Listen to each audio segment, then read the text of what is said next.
Boa tarde, colegas do Facebook, do YouTube. Agora, mais algumas considerações sobre o que nós vimos refletindo da última vez em que nos encontramos, sobre o problema da depressão dos atletas, né? Mais especificamente, Simone Biles dos Estados Unidos, nós colocamos a nação americana, né? De Michael, da chamada Nação Rubro-Negra, né? E, no geral, no contexto mais amplo, é sobre o final das Olimpíadas e como coroamento do que vínhamos discutindo até então.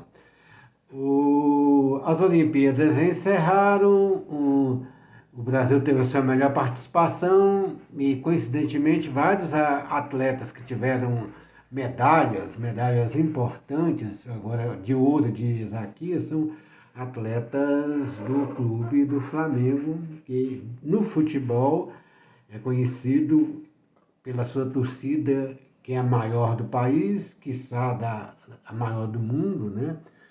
Questão de número de torcedores, né? De adeptos, como diz os portugueses, né? Mas em outras áreas o Flamengo também investiu, né, nessa questão das Olimpíadas. A Rebeca é do Flamengo, e nós vemos o Isaquias, teve outros jogadores que, se não são simpatizantes do Flamengo, tinham fotos dele com a camisa do Flamengo. Mas isso não vem a caso. Mas vem a caso a questão da importância e de ser um destaque no país, né?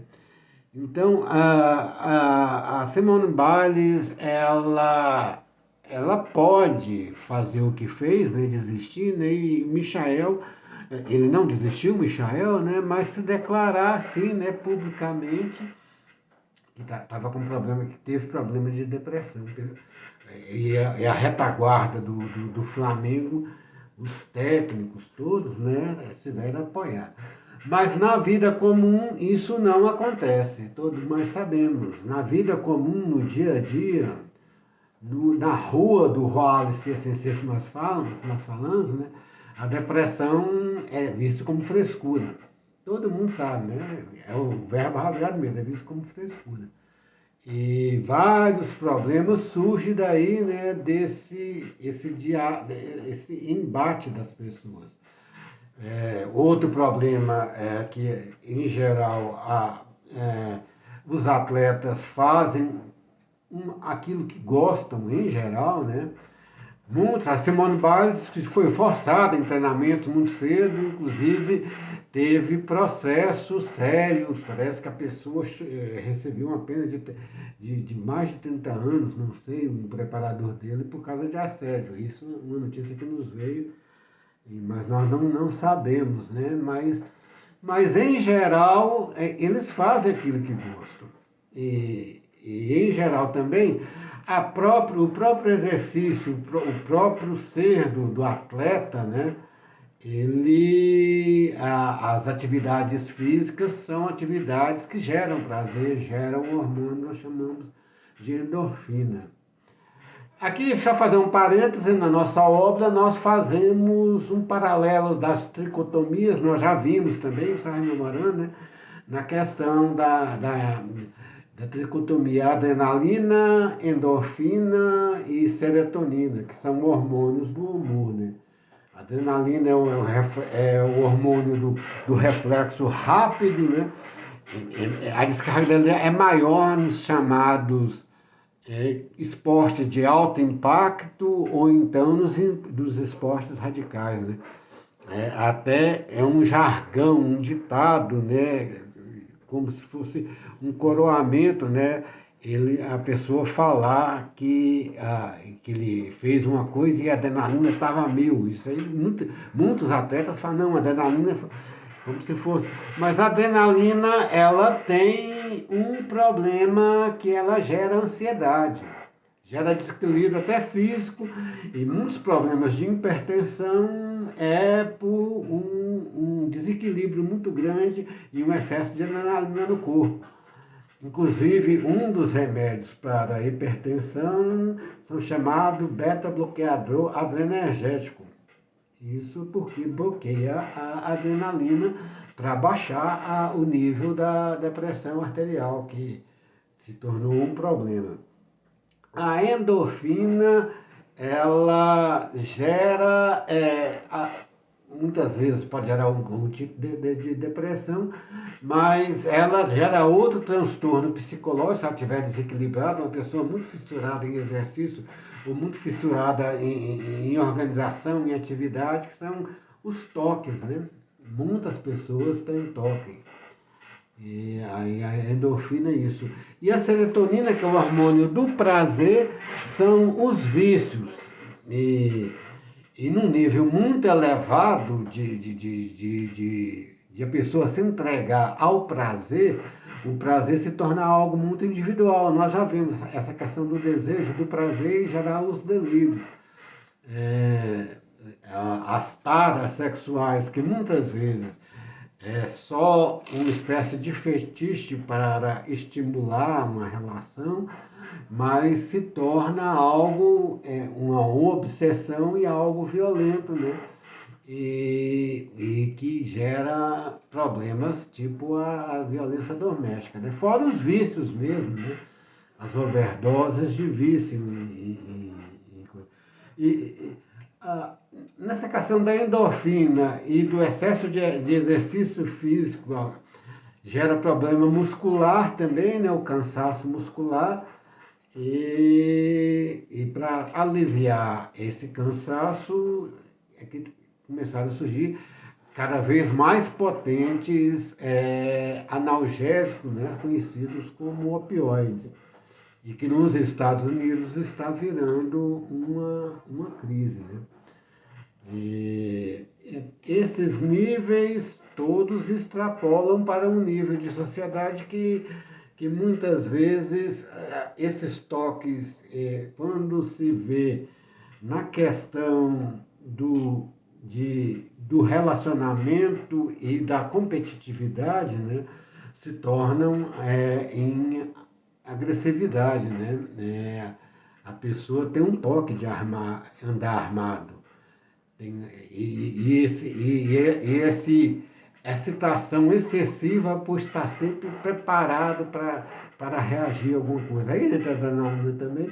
Nós fizemos uma análise em geral dessas questões do humor, né, e do que vem deturpando, né?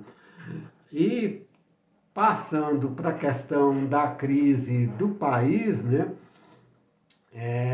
nós vemos muito dessa questão toda exacerbada, né, e da questão da visão do cowboy, né, a visão americana política daquele homem rude, aquele homem agrário, geralmente do sul dos Estados Unidos, né, e que geralmente são muito conservadores, tudo, né?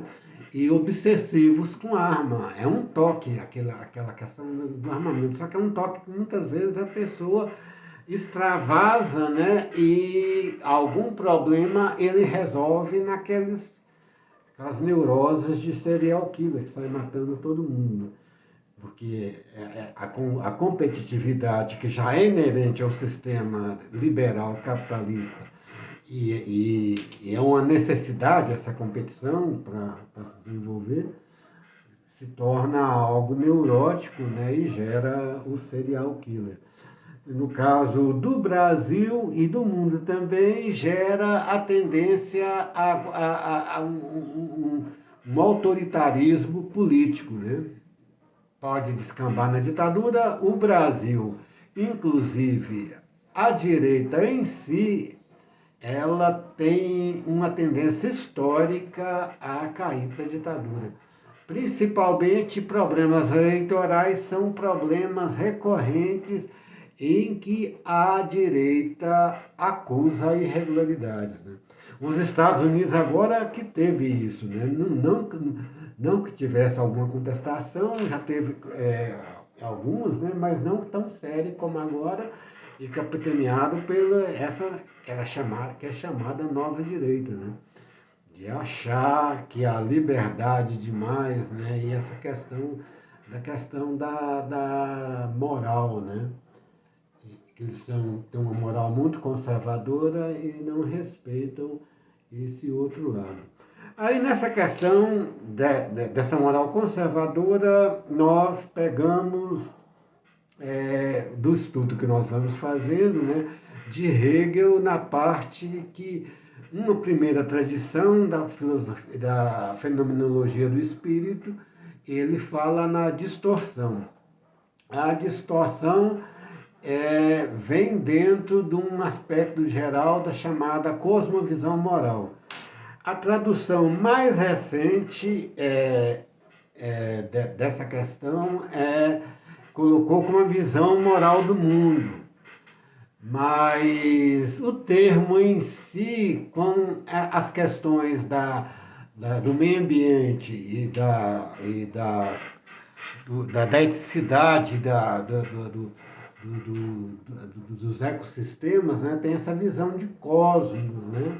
Uma organização do cosmos. Então, esse termo, eu não sei se foi esse termo o originário de Hegel, mas uma primeira tradução de Hegel falou nessa cosmovisão moral.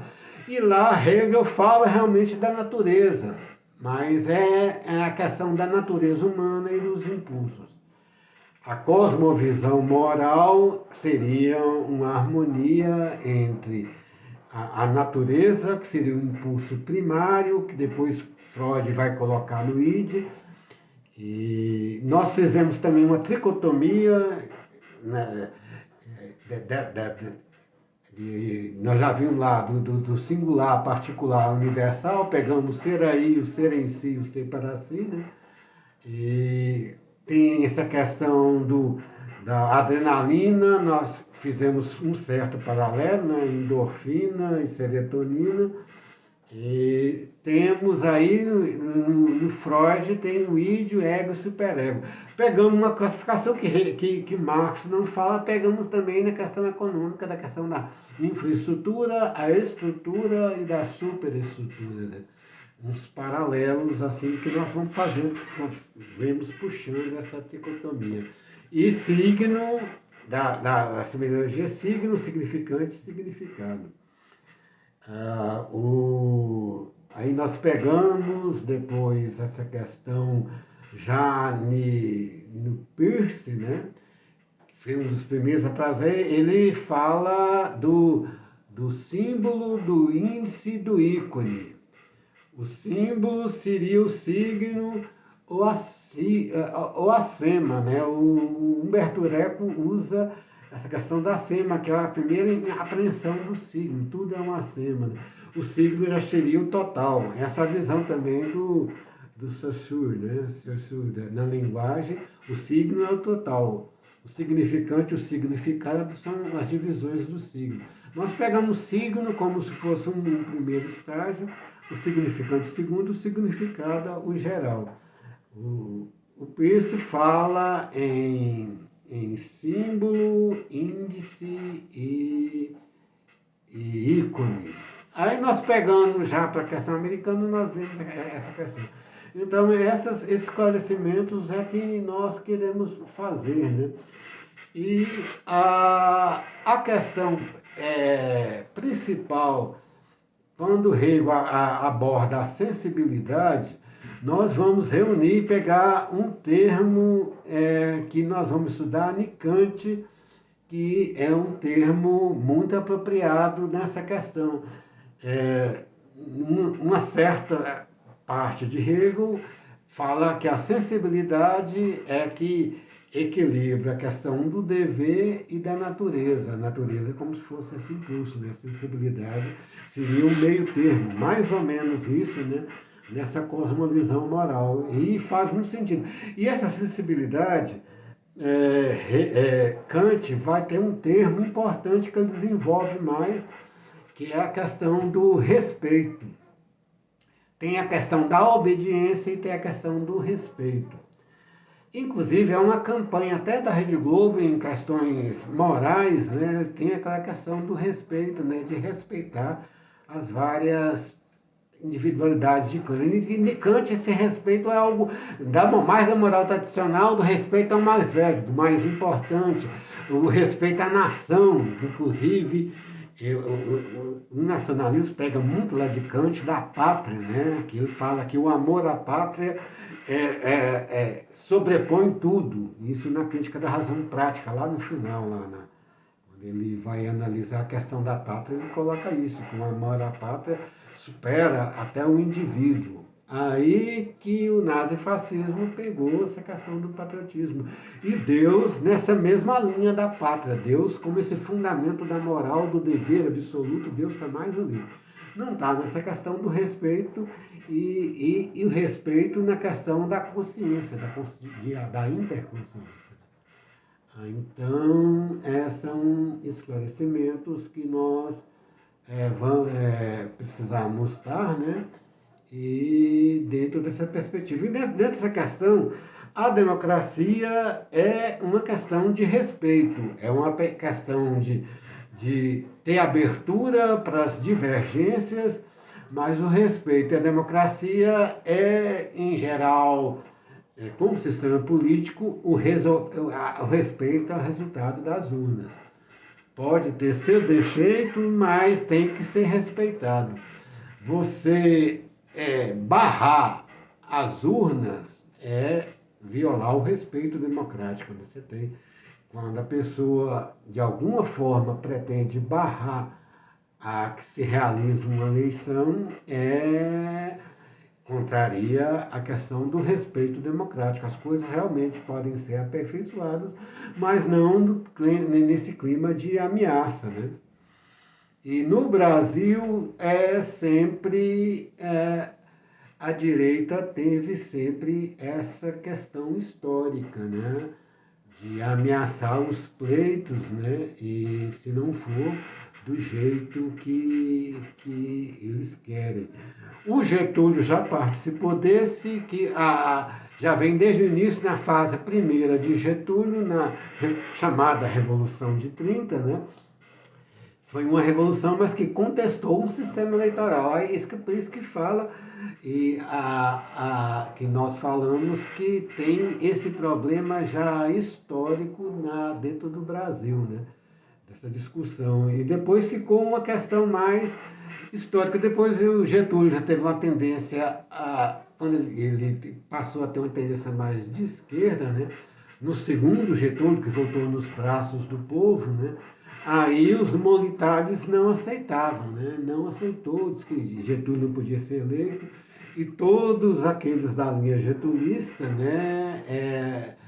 A ala mais radical do militarismo foi contra, né? Os argumentos que temos até hoje, de questão de corrupção e questão de manipulação de eleições, compra de votos, essa coisa toda que temos até hoje. E não se supera, né? Está sendo discutido isso.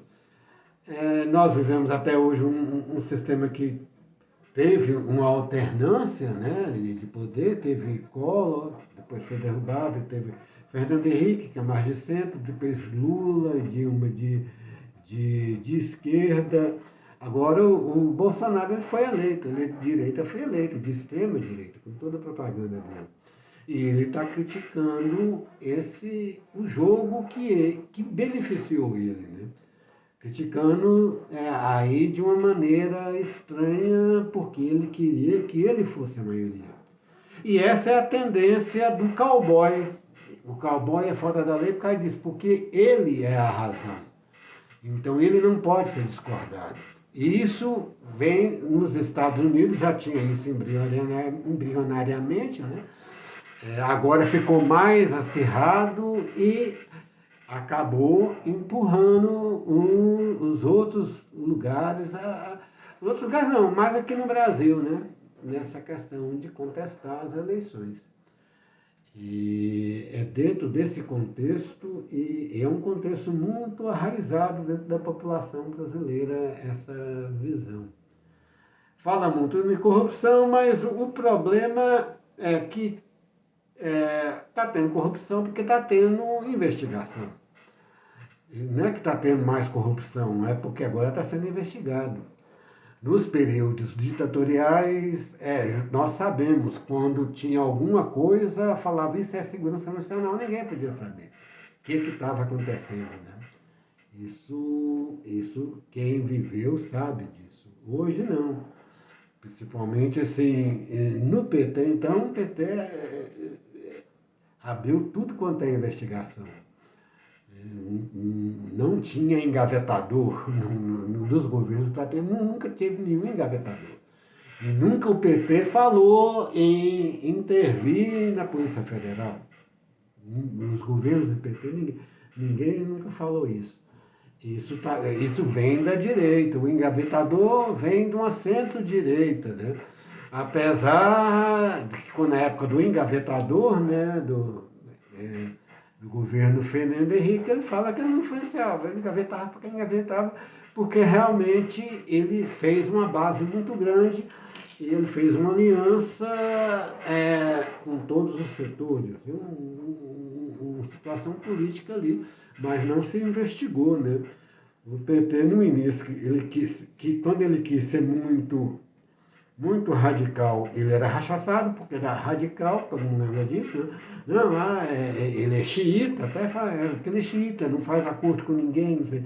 A hora que o PT fez acordo, aí as investigações caíram para falar, não, ele se tornou corrupto, tudo, né? Essas coisas que acontecem. O Bolsonaro agora está tendo de fazer acordos, liberando verbas, e coisa com o Centrão é uma realidade brasileira, né?